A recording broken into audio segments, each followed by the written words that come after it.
20 tahun sudah Ayu berada di puncak karir. Sejak 2011, namanya meroket berkat tembang Alamat Palsu. Capaian itu didapat Ayu bukan tanpa perjuangan dan air mata. Di tahun 2008, ia bahkan sempat putus asa untuk menggapai impiannya. 2009 dia bilang, akan ibu casting apa kan tuh ya, karena ini lagu nih yang kita udah rekam nggak ada apa-apanya gitu kan, Alamat Palsu. Akhirnya dia sempet sampai casting sinetron, dibilang suaranya serak apa nggak bakalan masuk hidup main sinetron memang katanya. Di itu dulu tuh diobatin dulu tuh tenggorokannya gitu. Akhirnya apa dia bilang, Bu, udah ya Bu, cukup ya Bu gitu. Karena dari dia awalnya udah nyerah gitu. Akhirnya ibu suruh maju gitu, karena ibu gitu. Ayo kita sama-sama jalan, walaupun kita tadinya naik bajai gitu, walaupun kita naik angkot, kereta gitu, ayo gitu. Akhirnya dia bangkit lagi gitu. Ya alhamdulillah sampai 2011 meledak. Asik, kenal dirimu, asik dekat denganmu, terasa di hati berbunga-bunga setiap bertemu. Berjuang dari panggung hajatan ke panggung hajatan dengan honor manggung mengandalkan saweran penonton pernah ia lalui. Meski sanubarinya menolak, kala para lelaki datang menghampirinya dengan segepok uang. Ya, sebagai pedangdut pendatang baru di 2011, Ayu memang tampil beda. Di tengah maraknya pedangdut yang mengandalkan goyang heboh, Ayu justru tampil elegan. Ia bahkan tampil dengan fashion kekinian yang kala itu tengah demam Korean style. Melalui single lanjutannya Sik Asik, Ayu benar-benar tampil merubah image dangdut dengan cita rasa milenial. Trauma, saya dulu pernah, jadi waktu pertama kali nyanyi ajak sama ibu nih, sini di RT saya nyanyi. Tangan saya dicium sama orang lagi joget. Dari situ saya nangis kalau pulang ke rumah. Apa-apaan tangan saya main cium. Kalau dulu pertama kali nyanyi dari panggung ke panggung, paling dapatnya 200. Kalau misalnya saweran lagi banyak, 400.000 dapat.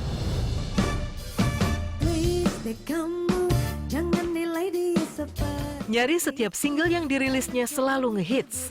Atas kerja kerasnya merubah image musik dangdut, putri pasangan Abdul Razak dan Umi Kalsum ini bahkan menjadi satu-satunya pedangdut yang pernah mendapatkan penghargaan sebagai pedangdut terbaik kontemporer di ajang AMI Awards. Alhamdulillah saya sih bersyukur aja gitu, maksudnya satu-satunya album dangdut yang bisa masuk ke dalam nominasi itu, karena saingannya 5 kategori itu saingannya pop semua gitu. Cuma satu kategori doang yang memang khusus dangdut, yaitu penyanyi terbaik kontemporer.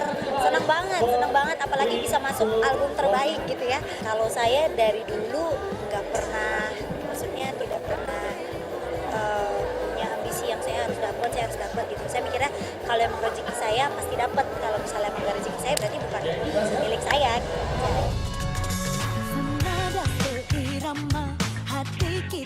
Torehan prestasi itu rupanya tak serta-merta didapat Ayu melalui jalan yang instan. Sejak masih duduk di bangku SMP hingga tingkat SMA, prestasi Ayu di bidang tarik suara rupanya sudah menonjol. Kesan itu setidaknya yang diberikan para guru di sekolah tempat Ayu menimba ilmu.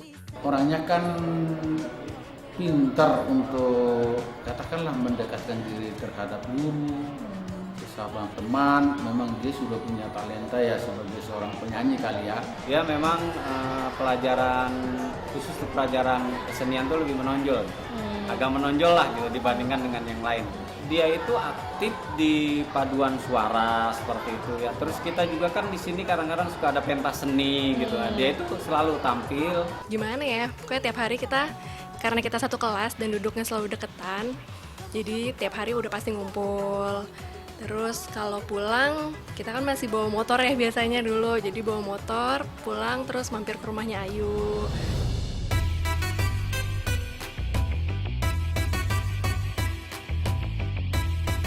Berkat jasa komedian Sule, Olga, dan presenter Raffi Ahmad, tembang Alamat Palsu ciptaan Dadan itu makin digilai pecinta musik dangdut tanah air. Sejak saat itu, laju popularitas Ayu tak lagi bisa ditahan. Ayu Ting Ting tuh baik, sopan, dia juga punya suara yang bagus, punya packaging sebagai bintang tuh udah ada di dia. Ya, auranya udah mulai kelihatan. Jadi memang gue punya kontak batin, ini pasti meledak. Insya Allah mudah-mudahan omongannya Kak Olga benar. Apakah engkau yang sedang kupikirkan? Sayang, bak lakon Adam yang baru saja mencecap indahnya bermukim di surga lalu tergoda belahan jiwa. Ayu yang sejatinya konsisten menekuni karir, tak tahan dengan kesepian lalu larut dalam godaan asmara. Baru 1 tahun, Ayu mereguk indahnya berada di puncak karir, Ayu sudah takluk dalam pelukan Angie. Masih lekat dalam ingatan ayah Rozak dan Umi Kalsum, bagaimana putri sulungnya itu pernah begitu apik membingkai kasih bersama Angie saat masih pacaran. Namun kemesraan demi kemesraan itu berubah jadi kebencian setelah baru saja memutuskan menikah muda, bahtera Ayu Angie yang baru seumur jagung karam begitu saja. Nggak perlu kali, nggak perlu. Cukup sudah. Ibu tekankan ya udah cukup. Kasihan untuk Ayunya. Dimanapun orang tua nggak ada yang mau anaknya tersakiti.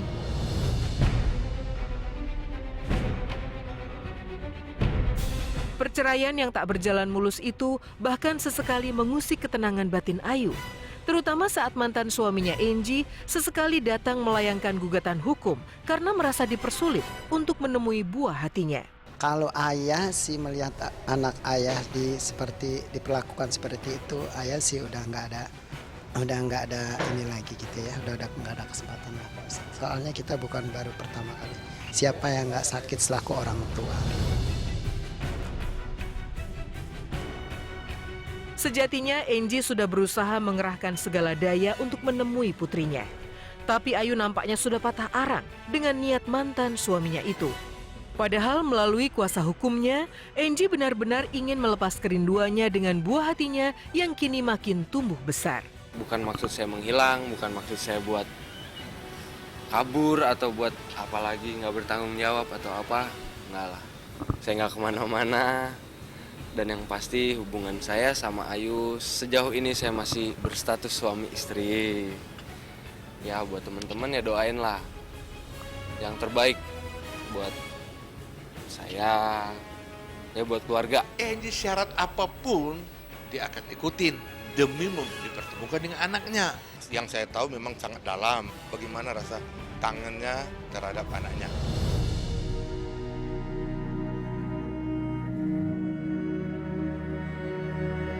Seandainya waktu bisa diputar, mungkin Ayu tak ingin buru-buru menjalin kasih, apalagi berakhir suram. Padahal peringatan dini untuk tak buru-buru pacaran apalagi menikah pernah diutarakan mendiang Olga Syahputra. Fokus pekerjaan. Kalau lo lagi ngetop begini, lagi kerjaan banyak, lo mikirin pacar, Curhat! Lantas bagaimana hari-hari Ayu bersama buah hatinya tanpa suami? Simak kisahnya hanya di Untold Story, kisah selebriti yang tak terungkap.